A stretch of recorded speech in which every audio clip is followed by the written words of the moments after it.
పంటల కనీస మద్దతు ధరకు చట్టబద్ధత సహా ఇతర డిమాండ్లు పరిష్కరించాలని కోరుతూ నిరాహార దీక్ష చేస్తున్న రైతు నాయకుడు జగ్జీత్ సింగ్ దల్లేవాల్ ఆరోగ్యంపై వైద్యులు కీలక ప్రకటన చేశారు.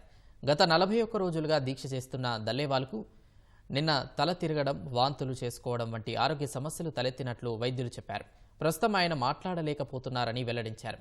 రోజురోజుకి ఆయన ఆరోగ్యం క్షీణిస్తుండటంతో వైద్య సహాయం అందించాలని సుప్రీంకోర్టు ఆదేశాల మేరకు పంజాబ్ ప్రభుత్వం అందించిన వైద్య సహాయాన్ని దల్లేవాల్ తిరస్కరించారు.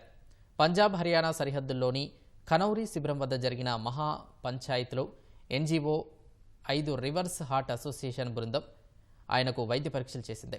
దల్లేవాల్ రక్తపోటులో హెచ్చుతగ్గులు ఉన్నట్లు వైద్యులు చెప్పారు. ఆయనను తిరిగి గుడారానికి తీసుకెళ్తున్నప్పుడు తల తిరగడంతో పాటు వాంతులైనట్లు తెలిపారు. దల్లేవాల్ తన నిరాహార దీక్షను విరమించినా ఆయన అన్ని అవయవాలు 100% పనిచేయకపోయే ప్రమాదం ఉందని వైద్యులు హెచ్చరించారు. దల్లేవాల్ ఆరోగ్య విషయంలో పంజాబ్ ప్రధాన కార్యదర్శి, డీజీపీపై దాఖలైన పిటిషన్పై నేడు సుప్రీంకోర్టులో విచారణ జరగనుంది.